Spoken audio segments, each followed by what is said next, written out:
ओपनक्लो daily episode 5 स्थानीय AI क्रांति the local AI revolution. दिनांक 23 फरवरी 2026। होस्ट नोवा वार्म ब्रिटिश और एलॉय अमेरिकी। नोवा शुभ संध्या। ओपनक्लो डेली में आपका स्वागत है।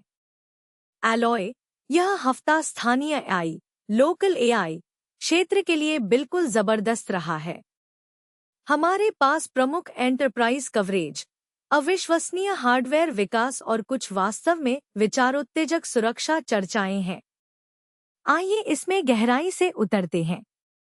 नोवा, चलिए आईबीएम से शुरुआत करते हैं। यह एक बड़ी बात है। एलॉय, बिल्कुल। आईबीएम ने OpenClaw Moltbook and the future of AI agents शीर्षक से एक महत्वपूर्ण लेख प्रकाशित किया है और इसे एंटरप्राइज हलकों में काफी ध्यान मिल रहा है।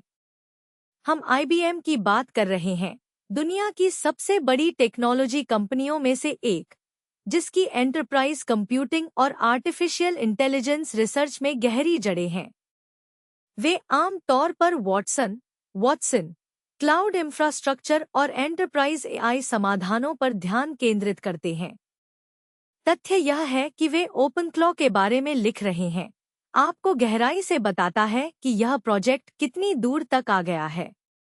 लेकिन यहाँ वह बात है जो इस लेख को विशेष रूप से दिलचस्प बनाती है। आईबीएम ओपनक्लो को केवल एक उपकरण के रूप में नहीं, बल्कि एआई के बारे में सोचने के हमारे तरीके में एक व्यापक बदलाव के प्रतीक के रूप में पेश करता है। वे इस बात की खोज करते हैं कि क्या होता है जब वास्तव में उपयोगी एआई तकनीक इंटरनेट संस्कृति से टकराती है। एआई सहायकों का मेमिफिकेशन, यदि आप चाहें। वे क्लॉड बॉट से मोल्ट बॉट से ओपनक्लो तक के पूरे विकास का पता लगाते हैं, यह जांचते हुए कि प्रत्येक संस्करण ने पिछले वाले पर कैसे निर्माण किया और समुदाय की प्रतिक्रिया ने प्रोजेक्ट की दिशा को कैसे आकार दिया। एंटरप्राइज निहितार्थों पर चर्चा करते समय लेख कुछ दिलचस्प क्षेत्रों में प्रवेश करता है। आईबीएम कुछ वास्तव में चुनौतीपूर्ण प्रश्न पूछता है। क्या होता है जब कोई भी व्यक्ति एक सक्षम एआई एजेंट तैनात कर सकता है? जब प्रतियोगियों के पास एक ही एआई टूल तक पहुंच होती है, तो उद्यम कैसे प्रतिस्पर्धा करते हैं? जब एआई एजेंट स्वायत्त रूप से कार्यों को निष्पादित कर सकते हैं, तो कौन से नए व्यावसायिक मॉडल उभरते हैं? ये अलंकारिक प्रश्न नहीं हैं, ये ऐसे प्रश्न हैं जिनसे एंटरप्राइज लीडर अभी सक्रिय रूप से जूझ रहे हैं। वे खेल में ओपन सोर्स गतिशीलता का भी पता लगाते हैं। ओपनक्लो की तीव्र वृद्धि, एक छोटे से गिटहब रिपोजिटरी से 145,000 से अधिक सितारों वाले प्रोजेक्ट तक एआई क्षेत्र में कुछ अभूतपूर्व है। आईबीएम नोट करता है कि यह वृद्धि मार्केटिंग खर्च या एंटरप्राइज सेल्स टीमों के माध्यम से नहीं, बल्कि जैविक सामुदायिक अपनाने के माध्यम से हुई। यह एक ऐसी घटना है जिसे एंटरप्राइज रणनीतिकार अनदेखा नहीं कर सकते। आईबीएम के पास पूरी कहानी है और हमारे शो नोट्स में एक लिंक होगा। नोवा, अब यदि आईबीएम का कवरेज पर्याप्त रोमांचक नहीं था, तो रास्पबेरी पाई की कहानी बेहतर होती जा रही है। एलॉय, यहीं पर पहुंच, एक्सेसिबिलिटी के नजरिए से चीजें वास्तव में दिलचस्प हो जाती हैं। एडाफ्रूट ने 8 GB रैम के साथ रास्पबेरी पाई 5 पर ओपनक्लो चलाने के बारे में एक अविश्वसनीय रूप से विस्तृत गाइड प्रकाशित की है, और यह रातों रात तैयार किया गया कोई अधूरा ट्यूटोरियल नहीं है। यह एक व्यापक स्टेप बाय स्टेप वॉकथ्रू है जो लगभग $100 की लागत वाले डिवाइस पर ओपनक्लो चलाने के लिए आवश्यक हर चीज को कवर करता है। मुझे इसे विस्तार से बताने दे। सबसे पहले, हार्डवेयर सेटअप, विजुअल आउटपुट के लिए टीएफटी डिस्प्ले कनेक्ट करना। कल्पना करें कि आपके रास्पबेरी पाई में एक छोटी स्क्रीन है जो दिखाती है कि आपके एआई एजेंट के साथ क्या हो रहा है।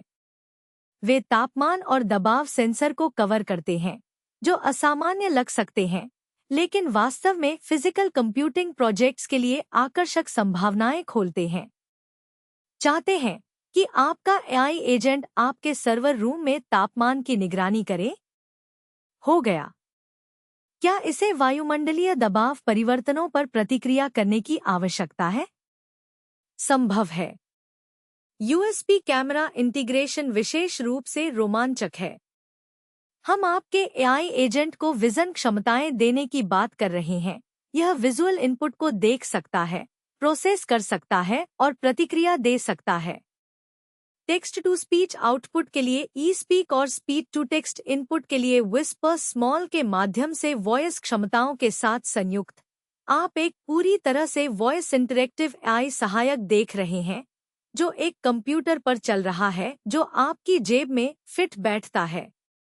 लेकिन यहाँ वह हिस्सा है जो वास्तव में मुझे आश्चर्यचकित करता है। गाइड दस्तावेज करता है कि कैसे एआई एजेंट ने उचित निर्देश दिए जाने पर सभी आवश्यक फाइलें बनाईं, एक वेब पेज बनाया, वाईफाई कॉन्फ़िगर किया और पूरी तरह से अपने दम पर एडमिन एक्सेस सेटअप किया। यह कोई अतिशयोक्ति या मार्केटिंग कॉपी नहीं है, यही वास्तव में हुआ था। एआई ने बिना किसी मानवीय हस्तक्षेप के प्रारंभिक प्रॉम्प्ट के अलावा स्क्रैच से रास्पबेरी पाई के लिए एक कार्यात्मक वेब इंटरफेस बनाया। यह एआई का लोकतंत्रीकरण उस तरह से करता है जैसा 6 महीने पहले भी संभव नहीं था। हम शक्तिशाली एआई क्षमताओं को $100 और सीखने की इच्छा रखने वाले किसी भी व्यक्ति के लिए सुलभ बनाने की बात कर रहे हैं। छात्र, शौकिया, हॉबीइस्ट्स, शिक्षक, छोटे व्यवसाय के मालिक, कोई भी अब महंगे क्लाउड सब्सक्रिप्शन या शक्तिशाली वर्कस्टेशन की आवश्यकता के बिना स्वायत्त एआई एजेंटों के साथ प्रयोग कर सकता है। एडाफ्रूट लर्निंग सिस्टम के पास पूरी गाइड है और हम इसे शो नोट्स में लिंक करेंगे। यदि आप कम लागत वाले एआई परिनियोजन डिप्लॉयमेंट्स में रुचि रखते हैं तो यह पढ़ना अनिवार्य है। नोवा और रास्पबेरी पाई ने अभी एक और भी बड़ी घोषणा की है जो इसे और भी तेज करने वाली है। एलॉय, यह बहुत बड़ा है। द रजिस्टर ने बताया कि रास्पबेरी पाई ने AI Hat Plus 2 लॉन्च किया है और मैं यह सुनिश्चित करना चाहता हूं कि हर कोई समझता है कि इसका क्या मतलब है। हैट का अर्थ है हार्डवेयर अटैच्ड ऑन टॉप। यह एक विस्तार बोर्ड है जो आपके रास्पबेरी पाई के ऊपर बैठता है और अतिरिक्त क्षमताएं जोड़ता है। AI Hat Plus 2 विशेष रूप से AI वर्कलोड और high-low 10H neural network accelerator के लिए समर्पित 8 GB ऑनबोर्ड रैम जोड़ता है। मुझे इसे परिप्रेक्ष्य में रखने दें। हाइलो 10H एक समर्पित AI प्रोसेसिंग चिप है। हम एआई कार्यों के लिए रास्पबेरी पाई के मुख्य प्रोसेसर का उपयोग करने की बात नहीं कर रहे हैं। हम एक अलग, विशेष चिप के बारे में बात कर रहे हैं जिसे विशेष रूप से न्यूरल नेटवर्क इन्फरेंस के लिए डिजाइन किया गया है। यह उसी तरह की तकनीक है जो उन्नत एआई सिस्टम को शक्ति देती है, जो अब $150 के कंप्यूटर के एड-ऑन के रूप में उपलब्ध है। कागज पर विनिर्देश प्रभावशाली है। समर्पित न्यूरल प्रोसेसिंग, 8 GB समर्पित रैम, विशेष रूप से स्थानीय एआई कंप्यूटिंग के लिए डिजाइन किया गया। यह अब केवल सॉफ्टवेयर नहीं है, एआई मॉडल को कुशलतापूर्वक चलाने के लिए वास्तव में हार्डवेयर उद्देश्य निर्मित है। अब हर किसी के पास व्यावहारिक प्रश्न यह है कि यह व्यवहार में कैसा प्रदर्शन करता है। शुरुआती बेंचमार्क आशाजनक लेकिन मिश्रित हैं। हैट प्लस पाई 5 पर अच्छी तरह फिट बैठता है और मुख्य सीपीयू को धीमा किए बिना स्थानीय मॉडल चलाने के लिए अतिरिक्त कंप्यूटेशनल शक्ति प्रदान करता है। हालांकि अपेक्षाओं को प्रबंधित करना महत्वपूर्ण है। आप इस पर 70 बिलियन पैरामीटर मॉडल नहीं चलाने जा रहे हैं, लेकिन 7 बिलियन पैरामीटर रेंज के मॉडल के लिए, जो अधिकांश कार्यों के लिए पर्याप्त सक्षम है। यह गेम चेंजर है। द रजिस्टर के पास मूल्य निर्धारण और अपेक्षित रिलीज तिथियों सहित विनिर्देशों और उपलब्धता पर पूरी कहानी है। AI हैट प्लस 2 महत्वपूर्ण है क्योंकि यह एक अविश्वसनीय रूप से सस्ती प्लेटफॉर्म पर न्यूरल प्रोसेसिंग लाता है। हम स्थानीय AI को शौकिया लोगों, शिक्षकों और किसी भी व्यक्ति के लिए सुलभ बनाने की बात कर रहे हैं जो समर्पित AI हार्डवेयर पर हजारों खर्च नहीं करना चाहता। 9वां, अब चलिए ओलामा पर गहरा गोता लगाते हैं। यह एक बड़ा विषय है और मैं यह सुनिश्चित करना चाहता हूं कि हम वास्तव में इसका पूरी तरह से पता लगाएं। एलॉय, मैं इसका बेसब्री से इंतजार कर रहा था। ओलामा इस हफ्ते बिल्कुल चर्चा में रहा है और मुझे लगता है कि यह समझने में महत्वपूर्ण समय बिताने लायक है कि यहाँ क्या हो रहा है, क्योंकि यह लोगों द्वारा AI क्षमताओं तक पहुँचने के तरीके में एक मौलिक बदलाव का प्रतिनिधित्व करता है। सबसे पहले, ओलामा वास्तव में क्या है, इस पर कुछ संदर्भ। ओलामा एक उपकरण है जो आपको अपनी मशीन पर स्थानीय रूप से बड़े भाषा मॉडल LLMs चलाने देता है। इसे सॉफ्टवेयर की एक परत के रूप में सोचे जो मशीन लर्निंग में PhD या महीनों के सेटअप समय की आवश्यकता के बिना विभिन्न ओपन सोर्स AI मॉडल को डाउनलोड करना, कॉन्फ़िगर करना और चलाना अविश्वसनीय रूप से आसान बनाता है। ओलामा के पीछे का दर्शन पहुंच, एक्सेसिबिलिटी है। आप इसे इंस्टॉल करते हैं, एक आधुनिक कंप्यूटर पर लगभग 2 मिनट लगते हैं और फिर आप ओलामा पुल लामा 3 जैसा एक सरल कमांड चलाते हैं और कुछ मिनट बाद आपके लैपटॉप पर एक स्थानीय AI सहायक चल रहा होता है। यह पर्दे के पीछे सभी जटिल चीजों, GPU एक्सेलरेशन, मेमोरी प्रबंधन, मॉडल ऑप्टिमाइजेशन को संभालता है। अधिकांश उपयोगकर्ताओं के लिए यह बस काम करता है। जो बात ओलामा को खास बनाती है वह सादगी और शक्ति का संयोजन है। यह मॉडल की बढ़ती लाइब्रेरी का समर्थन करता है। हम लामा 3, मिस्ट्रल, क्वेन, फी और दर्जनों अन्य के बारे में बात कर रहे हैं और यह सभी गंदे इंफ्रास्ट्रक्चर कार्यों को संभालता है ताकि आप इसे कॉन्फ़िगर करने के बजाय वास्तव में AI का उपयोग करने पर ध्यान केंद्रित कर सकें। इस हफ्ते ओलामा टीम ने नए ऐप रिलीज और फीचर अपडेट की घोषणा की जो तलाशने लायक हैं। ब्लॉग ने मॉडल प्रबंधन, आसान कॉन्फ़िगरेशन और प्रदर्शन सुधार के आसपास नई क्षमताओं को कवर किया। लेकिन ईमानदारी से बड़ी कहानी वह पारिस्थितिकी तंत्र, इकोसिस्टम है जो ओलामा के इर्द-गिर्द विकसित हुआ है। 2026 ओलामा ट्यूटोरियल जो इधर-उधर घूम रहा है, डेवलपर्स के लिए पसंदीदा संसाधन बन गया है। मैं व्यापक गाइडों की बात कर रहा हूं जो बुनियादी सेटअप से लेकर उन्नत कॉन्फ़िगरेशन तक सब कुछ कवर करते हैं। और मैं यह बताना चाहता हूं कि यह विशेष रूप से ओपनक्लो उपयोगकर्ताओं के लिए क्यों मायने रखता है।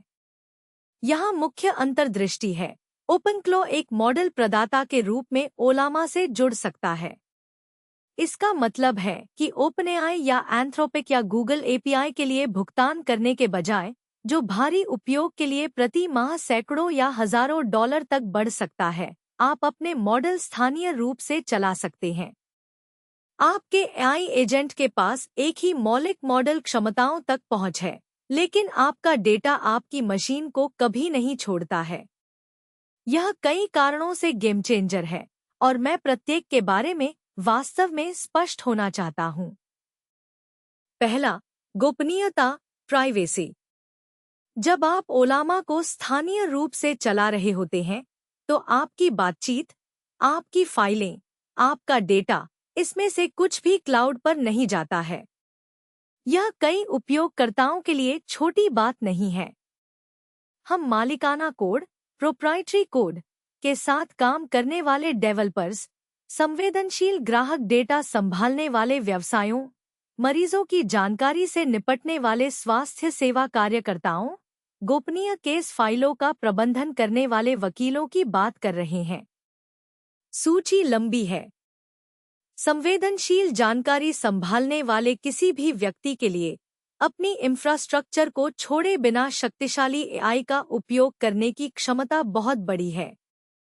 दूसरा, लागत, कॉस्ट। एपीआई कॉल जुड़ते जाते हैं। अपेक्षाकृत सस्ते मॉडल के साथ भी यदि आप एक एआई एजेंट चला रहे हैं जो दिन में सैकड़ों या हजारों कॉल करता है, जो उत्पादन वर्कलोड में आम है, तो मासिक बिल हजारों डॉलर में पहुंच सकता है।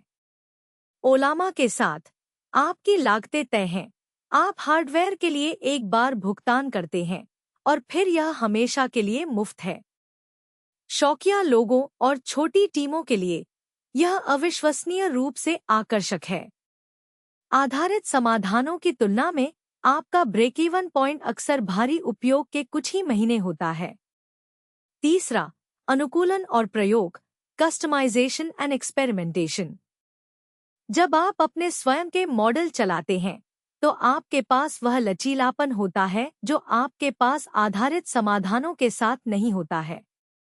आप अपने डेटा पर मॉडल को फाइन ट्यून कर सकते हैं। आप अपने हार्डवेयर के आधार पर विभिन्न मॉडल आकारों को आजमा सकते हैं। अपने शक्तिशाली डेस्कटॉप मशीन पर 70 बिलियन पैरामीटर मॉडल चलाना, लेकिन अपने लैपटॉप पर 7 बिलियन पैरामीटर मॉडल पर वापस जाना। आप रेट लिमिट या एपीआई कोटा की चिंता किए बिना प्रयोग कर सकते हैं। आप केवल अपने हार्डवेयर द्वारा सीमित हैं, किसी और के इंफ्रास्ट्रक्चर द्वारा नहीं। लेकिन यहाँ वह बात है जिस पर मैं वास्तव में जोर देना चाहता हूँ। ओपनक्लो और ओलामा के बीच एकीकरण सख्त और अधिक परिष्कृत होता जा रहा है। हम उन्नत कॉन्फ़िगरेशन, प्रदर्शन अनुकूलन और यहाँ तक कि मल्टी मॉडल सेटअप पर ट्यूटोरियल देख रहे हैं, जहाँ अलग अलग कार्यों को उनकी ताकत के आधार पर अलग अलग स्थानीय मॉडलों द्वारा नियंत्रित किया जाता है। कुछ मॉडल कोडिंग में बेहतर होते हैं, अन्य तर्क, रीजनिंग में, अन्य रचनात्मक कार्यों में। ओलामा के साथ आप कई मॉडल चला सकते हैं और कार्यों को उचित रूप से रूट कर सकते हैं। समुदाय भी अविश्वसनीय रहा है। हार्डवेयर अनुकूलता के बारे में सक्रिय चर्चाएं हो रही हैं। सीरीज मैक पर क्या काम करता है, एनवीडिया जीपीयू के साथ विंडोज पर क्या काम करता है, लिनक्स पर क्या काम करता है। लोग इस बारे में सुझाव साझा कर रहे हैं कि कौन से मॉडल अलग अलग उपयोग के मामलों के लिए सबसे अच्छा काम करते हैं, सामान्य मुद्दों का निवारण कर रहे हैं और नए एकीकरण का निर्माण कर रहे हैं। यदि आप ओलामा के साथ ओपनक्लॉ चला रहे हैं और आप किसी समस्या का सामना करते हैं, तो संभावना है कि समुदाय में किसी ने इसे पहले ही हल कर लिया है और समाधान पोस्ट कर दिया है। अब मैं यहाँ संतुलित रहना चाहता हूँ और कुछ विचारों और संभावित कमियों के बारे में बात करना चाहता हूँ। ध्यान देने वाली एक बात, ओलामा मॉडल आमतौर पर क्वांटाइज्ड होते हैं, जिसका अर्थ है कि उन्हें उपभोक्ता हार्डवेयर पर अधिक आसानी से फिट होने के लिए संकुचित कंप्रेस्ड किया गया है। यह संकुचन कभी-कभी क्लाउड इंफ्रास्ट्रक्चर पर चलने वाले पूर्ण असंपीड़ित मॉडलों की तुलना में थोड़ा कम गुणवत्ता वाले आउटपुट दे सकता है। कई कार्यों के लिए आप अंतर बिल्कुल महसूस नहीं करेंगे, लेकिन अत्यधिक तकनीकी या विशिष्ट कार्य के लिए जटिल कोड जनरेशन, उन्नत गणितीय तर्क, सूक्ष्म रचनात्मक लेखन, आप कुछ गिरावट देख सकते हैं। इसके अलावा स्थानीय रूप से मॉडल चलाने का मतलब है कि आप अपनी सुरक्षा के लिए उन तरीकों से जिम्मेदार हैं जिन्हें आधारित समाधान आपके लिए संभालते हैं। क्लाउड एपीआई के साथ प्रदाता अपडेट और सुरक्षा पैच को स्वचालित रूप से संभालता है। ओलामा के साथ आपको स्वयं अपडेट के शीर्ष पर रहने की आवश्यकता है। यह कोई बहुत बड़ा बोझ नहीं है। ओलामा टीम अपडेट को आसान बनाने का अच्छा काम करती है, लेकिन यह कुछ ऐसा है जिसके बारे में जागरूक होना चाहिए। दूसरी बात जो बताने लायक है, हार्डवेयर आवश्यकताएं बहुत मायने रखती हैं, और यह कुछ ऐसा है जिसे बहुत से लोग कम आंकते हैं। 7 बिलियन पैरामीटर मॉडल चलाना 70 बिलियन पैरामीटर मॉडल चलाने से मौलिक रूप से अलग प्रस्ताव है। पर्याप्त एकीकृत मेमोरी वाला एक आधुनिक मैक, मैं कम से कम 16 GB, यदि संभव हो तो 32 GB की अनुशंसा करूंगा, छोटे मॉडलों को आसानी से संभाल सकता है। बड़े मॉडलों के लिए आपको गंभीर जीपीयू शक्ति की आवश्यकता है। पर्याप्त वरम वाले एनवीडिया जीपीयू मानक हैं। हालांकि सीरीज चिप्स के लिए ओलामा के ऑप्टिमाइजेशन के कारण एप्पल सिलिकॉन आश्चर्यजनक रूप से सक्षम है। अच्छी खबर यह है कि ओलामा एप्पल सिलिकॉन के लिए अनुकूलित है, इसलिए यदि आपके पास सीरीज चिप वाला हालिया मैक है तो आप अपनी अपेक्षा से बेहतर स्थिति में हैं। इन चिप्स में न्यूरल इंजन एआई वर्कलोड को आश्चर्यजनक रूप से अच्छी तरह से संभालता है। नोवा और क्लाउड कोड प्लस ओलामा संयोजन बहुत चर्चा पैदा कर रहा है। एलॉय यह बहुत बड़ा है और मैं वास्तव में इस पर पर्याप्त जोर नहीं दे सकता। इस हफ्ते कई ट्यूटोरियल आए कि स्थानीय ओलामा मॉडल के साथ क्लाउड कोड कैसे चलाया जाए, और यह डेवलपर्स के लिए जो संभव है उसमें एक मौलिक बदलाव का प्रतिनिधित्व करता है। मुझे समझाने दे कि इसका क्या मतलब है। क्लाउड कोडिंग सहायक के रूप में एंथ्रोपिक के क्लाउड एआई मॉडल का कार्यान्वयन है। इसे व्यापक रूप से दुनिया के सर्वश्रेष्ठ कोडिंग सहायकों में से एक माना जाता है, जो जटिल कोडबेस को समझने, सुधार का सुझाव देने, नया कोड लिखने और डिबगिंग और रिफैक्टरिंग में मदद करने में सक्षम है। अब पारंपरिक रूप से क्लाउड कोड एंथ्रोपिक के क्लाउड एपीआई से जुड़ा था। आप अपना कोड एंथ्रोपिक के सर्वर पर भेजते थे, वे इसे प्रोसेस करते थे और सुझाव वापस भेजते थे। यह बहुत अच्छा काम करता है, लेकिन इसमें दो महत्वपूर्ण कमियां हैं। आपका कोड आपकी मशीन छोड़ देता है और भारी उपयोग के साथ यह महंगा हो सकता है। लोग अब जो समझ रहे हैं वह यह है कि आप इसके बजाय क्लाउड कोड को अपने स्थानीय ओलामा एंडपॉइंट पर इंगित कर सकते हैं। इसका मतलब है कि आपको एंथ्रोपिक की क्लाउड तकनीक मिलती है, वही तकनीक जो दुनिया के सबसे सक्षम कोडिंग सहायकों में से एक को शक्ति प्रदान करती है, पूरी तरह से आपके अपने हार्डवेयर पर स्थानीय रूप से चल रही है। कोई क्लाउड एपीआई कॉल नहीं, आपकी मशीन छोड़ने वाला कोई डेटा नहीं, आपके स्वयं के कंप्यूट के लिए भुगतान करने के अलावा कोई आवर्ती लागत नहीं। सेटअप में क्लाउड कोड को बैकएंड के रूप में अपने स्थानीय ओलामा एंडपॉइंट का उपयोग करने के लिए कॉन्फ़िगर करना शामिल है। मैक और विंडोज दोनों के लिए गाइड उपलब्ध हैं और समुदाय संभावनाओं के बारे में चर्चा कर रहा है। डेवलपर्स प्रभावशाली परिणामों की रिपोर्ट कर रहे हैं। स्थानीय मॉडल से कोड पूर्णता, रिफैक्टरिंग सहायता और यहां तक कि जटिल डिबगिंग मदद प्राप्त करना। मुख्य बात यह सुनिश्चित करना है कि आपका ओलामा मॉडल कोडिंग कार्यों को संभालने के लिए पर्याप्त सक्षम है। छोटे मॉडल जटिल रिफैक्टरिंग या बड़े कोडबेस को समझने में संघर्ष कर सकते हैं, लेकिन मध्यम आकार के मॉडल, विशेष रूप से कोडिंग के लिए फाइन ट्यून किए गए मॉडल जैसे कोडलामा और कुछ क्वेन वेरिएंट, आश्चर्यजनक रूप से अच्छा प्रदर्शन कर रहे हैं।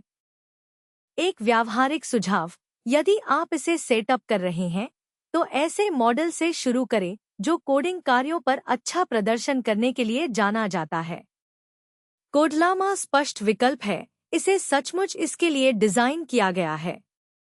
क्वेन 2.5 कोडर एक और लोकप्रिय विकल्प है जिसने काफी आकर्षण हासिल किया है।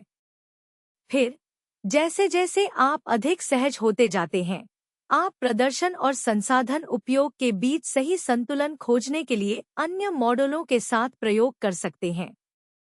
दूसरी बात जो गौर करने लायक है, यह सेटअप आपको वास्तविक फॉलबैक क्षमता देता है। यदि क्लाउड कोड की क्लाउड सेवा डाउन हो जाती है, जो कभी-कभी होता है, या यदि आप किसी भी कारण से इंटरनेट का उपयोग खो देते हैं, तो भी आप काम कर सकते हैं। आपका स्थानीय एआई सहायक चलता रहता है। अविश्वसनीय कनेक्टिविटी वाले क्षेत्रों के डेवलपर्स के लिए या किसी भी व्यक्ति के लिए जो सिर्फ रिडंडेंसी चाहता है, यह अविश्वसनीय रूप से मूल्यवान है। हम कुछ दिलचस्प हाइब्रिड दृष्टिकोण भी देख रहे हैं, जहां डेवलपर्स गोपनीयता संवेदनशील कार्यों के लिए स्थानीय मॉडल और अधिकतम क्षमता की आवश्यकता वाले कार्यों के लिए क्लाउड मॉडल का उपयोग करते हैं।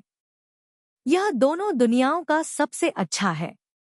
9वां, अब चलिए सुरक्षा को लेकर गंभीर हो जाते हैं। यह कुछ ऐसा है जिसके बारे में हमें बात करने की जरूरत है, और मैं इसे वह ध्यान देना चाहता हूँ जिसका यह हकदार है। एलॉय, बिल्कुल। और मुझे पता है कि हम कभी-कभी एक टूटे हुए रिकॉर्ड की तरह लगते हैं, लेकिन यह वास्तव में गंभीर रूप से महत्वपूर्ण है। इस हफ्ते सिस्को दुनिया की सबसे बड़ी नेटवर्किंग और सुरक्षा कंपनियों में से एक ने एआई एजेंटों के विस्तारित खतरे के परिदृश्य पर एक महत्वपूर्ण रिपोर्ट जारी की। यह कोई मामूली सुरक्षा शोधकर्ता नहीं है जो शून्य में चिल्ला रहा है। यह सिस्को है, एक ऐसी कंपनी जो सचमुच इंटरनेट के अधिकांश इंफ्रास्ट्रक्चर को शक्ति प्रदान करती है। यह कह रही है कि यह मायने रखता है। हम हमेशा कहते हैं कि सुरक्षा महत्वपूर्ण है, लेकिन यह वास्तव में महत्वपूर्ण है जैसे जैसे एआई एजेंट अधिक स्वायत्त और सक्षम होते जा रहे हैं। सुरक्षा शोधकर्ता गंभीर ध्यान दे रहे हैं। खतरे का परिदृश्य अधिकांश संगठनों के अनुकूल होने की तुलना में तेजी से विकसित हो रहा है। सिस्को रिपोर्ट संभावित हमले के वैक्टरों को देखती है। क्या होता है जब एजेंटों के पास बहुत अधिक पहुंच होती है, और उद्यमों के लिए शमन रणनीतियों मिटिगेशन स्ट्रैटेजीज को देखती है। मैं स्पष्ट करना चाहता हूं, वे इसके बारे में डराने वाले नहीं हैं। वे एक संतुलित दृष्टिकोण प्रस्तुत करते हैं। वे स्वीकार करते हैं कि यह तकनीक अविश्वसनीय रूप से शक्तिशाली और परिवर्तनकारी है, लेकिन वे यह भी स्पष्ट करते हैं कि इसे जिम्मेदारी से संभालने की आवश्यकता है। रिपोर्ट प्रॉम्प्ट इंजेक्शन से लेकर, जहां हमलावर विशेष रूप से तैयार किए गए इनपुट के माध्यम से एआई एजेंटों में हेरफेर करने की कोशिश करते हैं, टूल दुरुपयोग तक, जहां एजेंटों को उनकी क्षमताओं का अनुचित उपयोग करने के लिए प्रेरित किया जाता है, डेटा एक्सफिल्ट्रेशन परिदृश्यों तक सब कुछ कवर करती है जहां संवेदनशील जानकारी अनजाने में या दुर्भावनापूर्ण रूप से प्रसारित की जाती है। मुझे सबसे दिलचस्प बात एआई एजेंट सुरक्षा के बारे में सोचने का उनका ढांचा लगा। वे यह स्थिति नहीं लेते हैं कि हमें इन उपकरणों का उपयोग नहीं करना चाहिए। इसके बजाय वे कहते हैं कि उनका बुद्धिमानी से उपयोग करें। समझें कि आप क्या पहुंच दे रहे हैं, उचित सुरक्षा उपाय लागू करें, और डिफेंस इन डेप्थ के बारे में सोचें। यह किसी भी प्रकार के उत्पादन वातावरण में ओपनक्लॉ चलाने वाले किसी भी व्यक्ति के लिए अनिवार्य रूप से पढ़ने योग्य है। एक बात जिस पर रिपोर्ट ने जोर दिया और मुझे लगता है कि यह विशेष रूप से ओपनक्लॉ उपयोगकर्ताओं के लिए प्रासंगिक है, न्यूनतम विशेषाधिकार लीस्ट प्रिविलेज का महत्व। एआई एजेंट सेटअप करते समय इसे अपने सिस्टम तक व्यापक पहुंच देना अविश्वसनीय रूप से आकर्षक हो सकता है। आखिरकार, आप चाहते हैं कि यह चीजें करने में सक्षम हो, है ना? लेकिन हमलावर बिल्कुल इसी की तलाश में हैं। सिफारिश कम से कम अनुमतियों के साथ शुरू करने और विशिष्ट कार्यों के लिए केवल आवश्यकतानुसार अधिक जोड़ने की है। यह वही सिद्धांत है जिसने दशकों से कंप्यूटर सुरक्षा को निर्देशित किया है, लेकिन इस संदर्भ में इसे दोहराना उचित है। रिपोर्ट निगरानी और लॉगिंग की आवश्यकता के बारे में भी बात करती है। आपको यह जानने की जरूरत है कि आपका एआई एजेंट क्या कर रहा है, कब कर रहा है, और वह किस डेटा तक पहुंच रहा है। यह सिर्फ सुरक्षा के बारे में नहीं है, यह जवाबदेही और समस्या निवारण ट्रबल शूटिंग के बारे में भी है। जब कुछ गलत हो जाता है, और जटिल प्रणालियों में कुछ न कुछ अंततः गलत होता ही है, तो आपको वापस देखने और यह समझने में सक्षम होने की आवश्यकता है कि क्या हुआ था। 9वां, पालो आल्टो नेटवर्क्स ने भी कुछ वास्तव में चिंताजनक निष्कर्षों के साथ अपनी बात रखी। एलॉय यानी पालो आल्टो नेटवर्क्स ने एआई एजेंटों को 2026 का सबसे बड़ा अंदरूनी खतरा इनसाइडर थ्रेट बताते हुए शोध प्रकाशित किया। और देखिए, मुझे पता है कि यह डरावना लगता है। बहुत सी सुरक्षा रिपोर्टें ध्यान आकर्षित करने के लिए चीजों को बढ़ा-चढ़ाकर पेश करती हैं। लेकिन जब आप इसमें गहराई से उतरते हैं, तो उनका तर्क वास्तव में काफी ठोस होता है और मुझे लगता है कि इसे गंभीरता से लेना उचित है। तर्क इस प्रकार है, जब आप एआई एजेंट को अपने सिस्टम तक पहुंच देते हैं, तो आप अनिवार्य रूप से उपयोगकर्ता का एक नया वर्ग बना रहे होते हैं, जो स्वायत्त रूप से कार्य कर सकता है, संभावित रूप से कई प्रणालियों में, संभावित रूप से बहुत तेजी से। यदि वह एजेंट प्रॉम्प्ट इंजेक्शन हमले के माध्यम से समझौता कर लिया जाता है और वे तेजी से परिष्कृत होते जा रहे हैं, या यदि यह बग या गलत कॉन्फ़िगरेशन के कारण अप्रत्याशित रूप से व्यवहार करता है, तो नुकसान महत्वपूर्ण हो सकता है और बहुत तेजी से हो सकता है। हम एक मानवीय इंसाइडर की बात नहीं कर रहे हैं, जिसे कुछ गलत करने के लिए राजी करने की आवश्यकता है। हम एक स्वायत्त प्रणाली की बात कर रहे हैं, जो अनजाने में कुछ गलत कर सकती है और इसे एक इंसान की तुलना में सैकड़ों गुना तेजी से कर सकती है। रिपोर्ट वास्तविक दुनिया के हमले के परिदृश्यों को देखती है और एजेंटिक एआई परिनियोजन को सुरक्षित करने के लिए ठोस सिफारिशें करती है। यह डर फैलाना नहीं है, यह उन लोगों के लिए व्यावहारिक सलाह है जो वास्तव में इन प्रणालियों को तैनात कर रहे हैं। वे न्यूनतम विशेषाधिकार पहुंच, निगरानी और लॉगिंग और एआई विशिष्ट परिदृश्यों के लिए घटना प्रतिक्रिया योजना, इंसिडेंट रिस्पॉन्स प्लानिंग जैसी चीजों को कवर करते हैं। एक बात जो मुझे अलग लगी, वे एआई विशिष्ट घटना प्रतिक्रिया योजनाओं की आवश्यकता के बारे में बात करते हैं।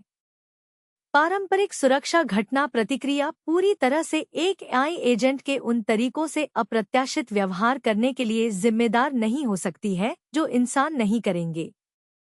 आपको प्लेबुक की आवश्यकता है जो उन अनूठे तरीकों पर विचार करती है जिनसे एआई एजेंट समस्याएं पैदा कर सकते हैं, और वे अनूठे तरीके जिनसे उन्हें नियंत्रित किया जा सकता है। रिपोर्ट हर समय यह समझने के महत्व पर भी जोर देती है कि आपका एआई एजेंट वास्तव में क्या कर रहा है। यह पारंपरिक लॉगिंग से परे है। आपको निर्णय लेने की प्रक्रिया में दृश्यता, विजिबिलिटी की आवश्यकता है, न कि केवल आउटपुट में। यदि आप व्यावसायिक संदर्भ में ओपनक्लॉ चला रहे हैं या व्यक्तिगत संदर्भ में भी जहां सुरक्षा मायने रखती है, तो यह रिपोर्ट अवश्य पढ़ी जानी चाहिए। और हमारे शो नोट्स में एक लिंक होगा। 9वां, अब कुछ बिल्कुल अलग के लिए। यह वास्तव में विचित्र है और मुझे इसे 2 बार फैक्ट चेक करना पड़ा क्योंकि मुझे विश्वास नहीं हो रहा था। एलॉय, ठीक है, मेरा ध्यान आपकी ओर है। यह क्या है? 9वां, वैज्ञानिक सक्रिय रूप से अपने स्वयं के सोशल मीडिया प्लेटफॉर्म पर ओपनक्लॉ चैटबॉट्स को सुन रहे हैं। एलॉय, मुझे क्षमा करें, क्या? 9वां, आपने मुझे सुना। एआई एजेंटों ने, जिसमें ओपनक्लॉ इंस्टेंस भी शामिल हैं, अपना स्वयं का सोशल नेटवर्क विकसित किया है। वे अब केवल इंसानों के साथ चैट नहीं कर रहे हैं, वे एक दूसरे के साथ चैट कर रहे हैं। और इसे सुनिए, वे अपने स्वयं के प्रीप्रिंट सर्वर पर एआई जनरेटेड रिसर्च पेपर भी प्रकाशित कर रहे हैं। जैसे एआई द्वारा लिखे गए वास्तविक शैक्षणिक पेपर एआई द्वारा चलाए जा रहे सर्वर पर पोस्ट किए गए, और कुछ मामलों में अन्य एआई द्वारा समीक्षा किए गए। एलॉय, ठीक है, मुझे यहाँ एक पल चाहिए। यह वास्तव में असली, सरियल है। मैं सालों से एआई को कवर कर रहा हूँ और मैंने बहुत सारे अप्रत्याशित विकास देखे हैं, लेकिन यह पूरी तरह से कुछ और है। 9वां, है ना? सोचिए इसका क्या मतलब है। हम अब केवल एआई सहायकों की बात नहीं कर रहे हैं। हम एआई एजेंटों की बात कर रहे हैं जो एक दूसरे के साथ बातचीत कर रहे हैं, समुदाय बना रहे हैं, कार्यों पर सहयोग कर रहे हैं और शोध भी कर रहे हैं। यह एक आकर्षक और शायद थोड़ा परेशान करने वाला भविष्य की झलक है कि स्वायत्त एआई एजेंटों के साथ भविष्य कैसा दिख सकता है। एआई सुरक्षा और शासन, गवर्नेंस के बारे में हम कैसे सोचते हैं, इसके निहितार्थ बहुत बड़े हैं। यदि एआई एजेंट एक दूसरे के साथ संवाद कर रहे हैं, तो क्या होता है जब वे उन लक्ष्यों के लिए अनुकूलन करना शुरू करते हैं जो मानवीय हितों के साथ संरेखित नहीं हो सकते हैं? यह उस तरह की चीज है जो साइंस फिक्शन हुआ करती थी और अब यह वास्तविक समय में हो रही है। वैज्ञानिक जो इसकी निगरानी कर रहे हैं कहते हैं कि यह उभरते हुए एआई व्यवहारों के बारे में अमूल्य डेटा प्रदान कर रहा है, ऐसे व्यवहार जो स्पष्ट रूप से प्रोग्राम नहीं किए गए थे लेकिन एजेंटों के बीच बातचीत से उत्पन्न हुए थे। यह शोध के नजरिए से रोमांचक और सुरक्षा के नजरिए से वास्तव में चिंताजनक दोनों है। लेकिन यहाँ वह बात है जो मुझे वास्तव में प्रभावित करती है। हम एक एआई संचालित अनुसंधान पारिस्थितिकी तंत्र की शुरुआत देख रहे हैं। एआई द्वारा लिखे गए पेपर एआई द्वारा प्रबंधित सर्वर पर पोस्ट किए गए, संभावित रूप से अन्य एआई प्रणालियों द्वारा उद्धृत। यह उस तरह की चीज है जिसकी साइंस फिक्शन ने कल्पना की थी लेकिन कभी इतनी जल्दी होने की उम्मीद नहीं की थी। 9वां, चलिए कुछ अधिक व्यावहारिक विषयों पर गियर बदलते हैं। एलॉय, निश्चित रूप से, चलिए इसे वापस जमीन पर लाते हैं। 9वां, रास्पबेरी पाई ट्यूटोरियल आते जा रहे हैं। पारिस्थितिकी तंत्र को विकसित होते देखना अविश्वसनीय रहा है। एलॉय, गंभीरता से, समुदाय इस हफ्ते चर्चा में रहा है। बुनियादी सेटअप से लेकर उन्नत कॉन्फ़िगरेशन तक सब कुछ कवर करने वाले कई रास्पबेरी केंद्रित ट्यूटोरियल थे। एक विशेष रूप से लोकप्रिय गाइड ने रास्पबेरी पाई 4 पर एलएलएम्स चलाने को कवर किया, 5 पर भी नहीं, और कुछ आश्चर्यजनक रूप से सक्षम मॉडलों से ठीक-ठाक प्रदर्शन प्राप्त करने में सफल रहा। याद रखें, पाई 4 2019 में आया था। तकनीकी वर्षों में वह प्राचीन है और फिर भी अब आप उस पर उपयोगी एआई मॉडल चला सकते हैं। एक अन्य गाइड ने 2026 में रास्पबेरी पाई के लिए ओपन सोर्स एलएलएम्स के लिए, जिसे वे अंतिम गाइड कह रहे हैं, उसे देखा। उन्होंने दर्जनों मॉडलों का मूल्यांकन किया। मैं गंभीर तुलनात्मक विश्लेषण की बात कर रहा हूं, और अपनी शीर्ष पसंद लेकर आए। Meta Lama 3.18B instruct, Quinn 3.8B और थडिम GLM 49B0414। ये सभी मॉडल हैं जो उचित प्रदर्शन के साथ पाई हार्डवेयर पर वास्तव में चल सकते हैं, खासकर यदि आपके पास पाई 5 का 8GB संस्करण है। स्थानीय एआई के लिए प्रवेश की बाधा कम होती जा रही है। 1 साल पहले एक सक्षम एलएलएम चलाने के लिए गंभीर हार्डवेयर की आवश्यकता होती थी। हम जीपीयू निवेश में हजारों डॉलर की बात कर रहे थे। अब आप इसे एक कंप्यूटर पर कर सकते हैं जो आपकी जेब में फिट बैठता है। सचमुच।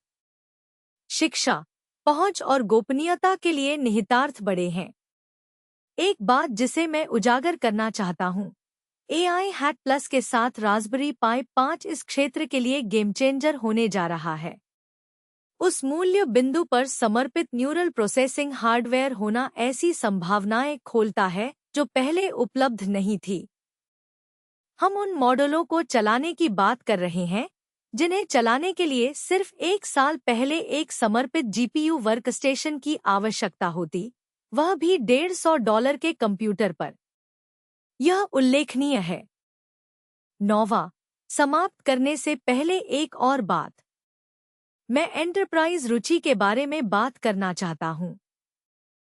एलॉय, आपकी क्या राय है? 9वां, हम एंटरप्राइज रुचि को नाटकीय रूप से तेज होते देख रहे हैं। आईबीएम के कवरेज, सिस्को के सुरक्षा शोध और पालो ऑल्टो के खतरे के विश्लेषण के बीच बड़े खिलाड़ी ओपेनक्लॉ को गंभीरता से ले रहे हैं। यह प्रोजेक्ट के परिपक्व होने का संकेत है। एलॉय, बिल्कुल। और आप जानते हैं क्या? हम बिल्कुल यही देखना चाहते थे। ओपेनक्लॉ की शुरुआत इस जंगली प्रयोग के रूप में हुई थी, एक एआई एजेंट जो सचमुच चीजें कर सकता था, न कि केवल चैट। लोगों ने सोचा कि यह अच्छा है, लेकिन एंटरप्राइज परिप्रेक्ष्य से इसे गंभीरता से लेना मुश्किल था। बड़ी कंपनियां आमतौर पर मीम संस्कृति के बारे में हास्य की भावना के साथ किसी के गैरेज में शुरू किए गए प्रोजेक्ट्स पर अपनी इंफ्रास्ट्रक्चर का निर्माण नहीं करती हैं। और अब देखिए, बड़ी कंपनियां इसके बारे में लिख रही हैं, इसे सुरक्षित कर रही हैं, इसके इर्द-गिर्द उपकरण बना रही हैं और इसके जोखिमों के बारे में चेतावनी दे रही हैं। यह वही प्रक्षेपवक्र ट्रेजेक्ट्री है जिसके बारे में हमने एपिसोड 1 में बात की थी, और यह किसी की अपेक्षा से अधिक तेजी से हो रहा है, जितना मैंने सोचा था उससे भी तेजी से। यहाँ दिलचस्प तनाव शौकिया जड़ों और एंटरप्राइज वास्तविकता के बीच है। ओपनक्लो एक अकेले व्यक्ति पीटर स्टेनबर्गर द्वारा बनाया गया था, मीम संस्कृति से प्रेरित, और लाखों आकस्मिक उपयोगकर्ताओं द्वारा अपनाया गया है जो इसके लचीलेपन और हास्य की सराहना करते हैं। लेकिन अब बड़ी कंपनियां यह पता लगाने की कोशिश कर रही हैं कि इसे सुरक्षित रूप से कैसे तैनात किया जाए। यह एक आकर्षक गतिशीलता है और मुझे लगता है कि हम उन दो दुनियाओं के टकराने के साथ बहुत सारे दिलचस्प विकास देखने जा रहे हैं। इस हफ्ते की खबरों ने उस तनाव को स्पष्ट रूप से दिखाया। एक तरफ आपके पास शौकिया और उत्साही लोग थे जो रास्पबेरी पिस और स्थानीय मॉडलों के साथ अद्भुत काम कर रहे थे, मामूली हार्डवेयर पर जो संभव है उसकी सीमाओं को आगे बढ़ा रहे थे। वे एआई को सुलभ बनाने, उन उपकरणों पर मॉडल चलाने के बारे में उत्साहित थे जिनकी कीमत मासिक कॉफी की आदत से कम है। दूसरी ओर आपके पास सिस्को और पालो ऑल्टो नेटवर्क्स गंभीर एंटरप्राइज सुरक्षा शोध प्रकाशित कर रहे थे, अंदरूनी खतरों और रक्षा ढांचे और घटना प्रतिक्रिया योजनाओं के बारे में बात कर रहे थे। दोनों दृष्टिकोण मान्य हैं और इस पारिस्थितिकी तंत्र के ठीक से परिपक्व होने के लिए दोनों आवश्यक हैं। अच्छी खबर यह है कि बातचीत हो रही है। 5 महीने पहले कोई भी एआई एजेंट सुरक्षा के बारे में नहीं लिख रहा था। अब हमारे पास कई प्रमुख सुरक्षा फर्में अपनी राय दे रही हैं। यह प्रगति है। इसका मतलब है कि तकनीक महत्व के उस स्तर तक पहुंच गई है जहां लोग इन समस्याओं के बारे में गंभीरता से सोचने की आवश्यकता महसूस करते हैं। 9वां, जाने से पहले क्लाउड कोड और ओलामा पर एक और नोट। एलॉय, हाँ, मुझे सच में लगता है कि यह हफ्ते की कहानी है, शायद महीने की कहानी भी। ओलामा के साथ स्थानीय रूप से क्लाउड कोड चलाने की क्षमता खेल बदल देती है। हमने पहले भी एकीकरण देखे हैं, लेकिन यह अलग लगता है। यह सिर्फ एक नवीनता नहीं है, यह वास्तव में वास्तविक दुनिया के परिदृश्यों में प्रयोग करने योग्य है। लोग शानदार परिणामों की रिपोर्ट कर रहे हैं और गोपनीयता के निहितार्थ बहुत बड़े हैं। अब आपके पास एक कोडिंग सहायक हो सकता है जो क्लाउड में किसी भी चीज की तरह सक्षम है, लेकिन आपका कोड आपकी मशीन को कभी नहीं छोड़ता है। यह स्थानीय एआई का वादा है और इस हफ्ते हमने इसे सार्थक तरीके से वितरित होते देखा। इसके बारे में उत्साहित होने लायक है। 9वां, चलिए सेल्फ होस्टिंग आंदोलन के बारे में बात करते हैं जो वास्तव में गति पकड़ रहा है। एलॉय, यह मेरे पसंदीदा विषयों में से एक है और मुझे लगता है कि यह आमतौर पर मिलने वाले ध्यान से अधिक का हकदार है। सेल्फ होस्टिंग हमेशा नियंत्रण के बारे में रही है, बड़ी तकनीकी कंपनियों पर निर्भर रहने के बजाय अपनी खुद की इंफ्रास्ट्रक्चर चलाना। लेकिन ओपनक्लो के साथ यह कुछ और में विकसित हो गया है। अब यह आपके अपने एआई के बारे में है जो वास्तव में उपयोगी काम करने में सक्षम है, न केवल एक जिज्ञासा बल्कि एक वास्तविक उत्पादकता उपकरण। सेल्फ होस्ट वीकली न्यूज़लेटर ने इसे पूरी तरह से कैद किया। वे उन लोगों की रुचि में वृद्धि देख रहे हैं जो अपने स्वयं के एआई सहायकों को चलाना चाहते हैं। अपील स्पष्ट है, आपको एआई क्षमता मिलती है, लेकिन आप अपने डेटा पर पूर्ण नियंत्रण बनाए रखते हैं। आपकी बातचीत, आपकी फाइलों या आपके प्रश्नों का क्या होता है, इसकी कोई चिंता नहीं। यह सब आपके हार्डवेयर पर आपके नियंत्रण में है। दिलचस्प बात यह है कि सेल्फ होस्टिंग में आने वाले लोगों की विविधता है। यह अब केवल तकनीकी लोगों टेचीज तक सीमित नहीं है, और मैं यह एक ऐसे व्यक्ति के रूप में कह रहा हूं जो तकनीकी लोगों से प्यार करता है। हम ऐसे शिक्षकों को देख रहे हैं जो छात्रों के डेटा के अपने नियंत्रण से बाहर जाने की चिंता किए बिना पाठ योजना लेसन प्लानिंग के लिए एआई सहायक चाहते हैं। स्वास्थ्य सेवा पेशेवर अनुपालन वर्कफ्लो की तलाश कर रहे हैं। छोटे व्यवसाय के मालिक जो क्लाउड सब्सक्रिप्शन के खर्च के बिना एआई की शक्ति चाहते हैं। हर तरह के लोग जो गोपनीयता की परवाह करते हैं और अपना एआई सहायक चाहते हैं। रास्पबेरी पाई ट्यूटोरियल जो हम देख रहे हैं, वे इसे सीखने के इच्छुक किसी भी व्यक्ति के लिए सुलभ बनाते हैं। बाधा कम होती जा रही है और समुदाय अधिक मददगार होता जा रहा है, और अर्थशास्त्र भी आकर्षक है। चल रहे एपीआई लागतों के मुकाबले एक बार की हार्डवेयर खरीद। भारी उपयोगकर्ताओं के लिए जो प्रतिदिन दर्जनों या सैकड़ों एजेंट कॉल करते हैं, ब्रेक इवन पॉइंट अक्सर केवल कुछ महीने होता है। उसके बाद आप अधिक गोपनीयता और नियंत्रण रखते हुए पैसे बचा रहे हैं। यह एक शक्तिशाली संयोजन है। नोवा और एलएम स्टूडियो को भी अधिक ध्यान मिल रहा है। एलॉय, हाँ, एलएम स्टूडियो एक और उपकरण है जो आकर्षण प्राप्त कर रहा है, और यह उल्लेख के योग्य है। यह अनिवार्य रूप से एक डेस्कटॉप एप्लीकेशन है जो आपको एक अच्छे जीयूआई और आसान मॉडल प्रबंधन के साथ विभिन्न एलएलएम मॉडल स्थानीय रूप से चलाने देता है। इसे ओलामा जैसे कमांड लाइन टूल के उपयोगकर्ता के अनुकूल विकल्प के रूप में सोचें। एलएम स्टूडियो के बारे में अच्छी चीजों में से एक यह है कि यह बॉक्स से बाहर मॉडलों की एक विस्तृत श्रृंखला का समर्थन करता है, और यह मॉडल फाइलों को बुद्धिमानी से संभालता है। आप देख सकते हैं कि प्रत्येक मॉडल कितनी डिस्क स्थान का उपयोग कर रहा है, आप वास्तव में किन का उपयोग कर रहे हैं, और आप आसानी से उन मॉडलों को हटा सकते हैं जिनकी आपको आवश्यकता नहीं है। यह स्थानीय मॉडलों के प्रबंधन से बहुत सारी जटिलता को दूर करता है।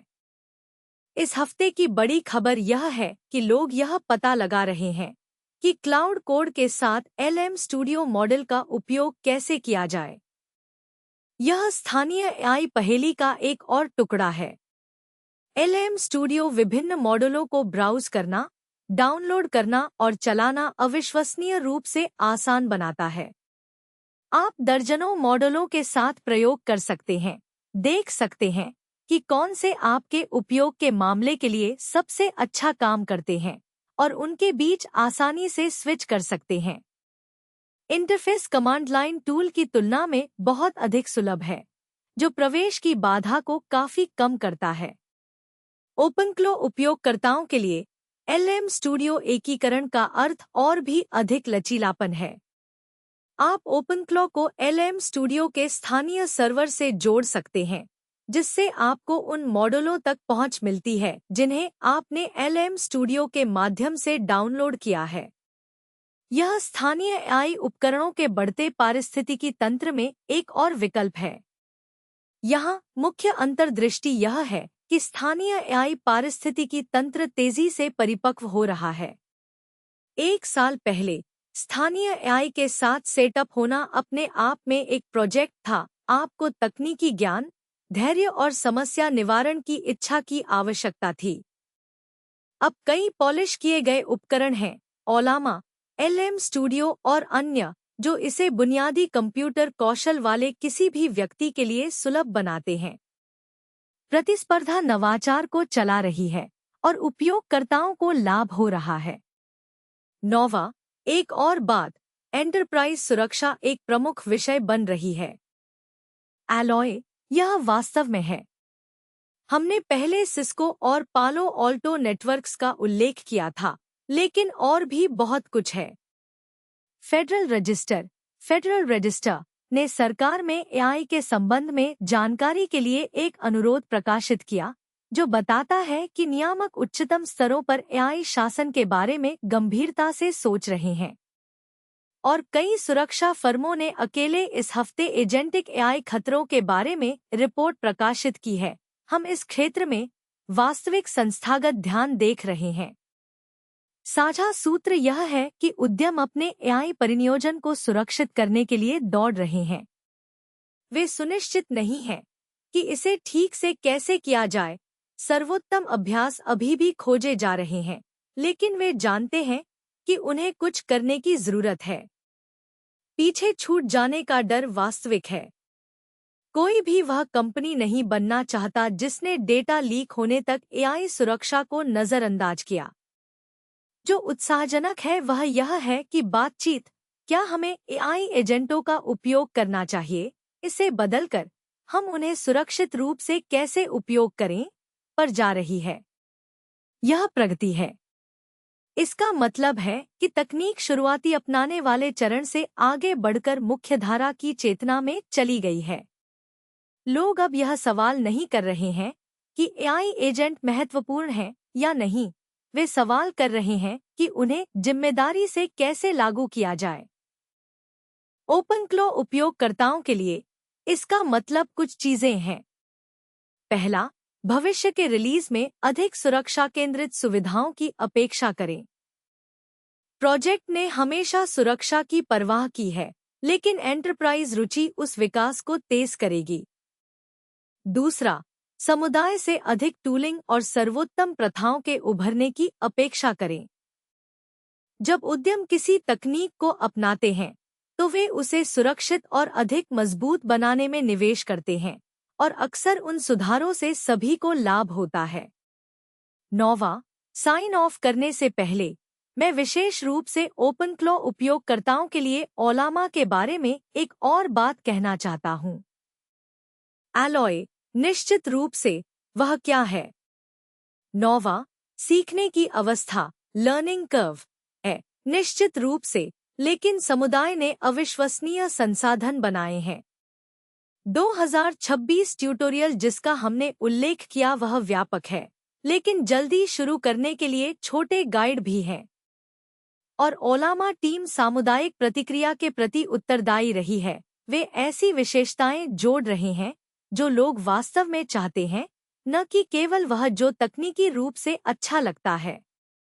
यदि आप स्थानीय मॉडल प्रदाता के साथ ओपनक्लो चलाने के बारे में कशमकश में हैं, तो अब इसे आजमाने का एक शानदार समय है। उपकरण परिपक्व हो गए हैं, प्रलेखन डॉक्यूमेंटेशन ठोस है, और यदि आप फंस जाते हैं तो एक मददगार समुदाय है। इसके अलावा लागत बचत और गोपनीयता लाभ वास्तविक हैं, वे सैद्धांतिक नहीं हैं। स्थानीय एआई क्रांति आ नहीं रही है, यह यहाँ है। सवाल यह है कि क्या आप इसका हिस्सा बनने जा रहे हैं। एलॉय यह समाप्त करने के लिए एक शानदार नोट है। इस हफ्ते ने हमें दिखाया कि स्थानीय एआई वास्तव में आ गया है। हमारे पास प्रमुख एंटरप्राइज कवरेज, किफायती हार्डवेयर, परिष्कृत टूलिंग और सब कुछ आगे बढ़ाने वाला एक जीवंत समुदाय है। सुरक्षा चिंताएं वास्तविक हैं, लेकिन प्रमुख खिलाड़ियों द्वारा उन्हें गंभीरता से संबोधित किया जा रहा है, और पहुंच का पहलू मजबूत होता जा रहा है। सुनने के लिए सभी का धन्यवाद। हम आपसे अगली बार मिलेंगे। 9वां, अगली बार मिलते हैं। एंड।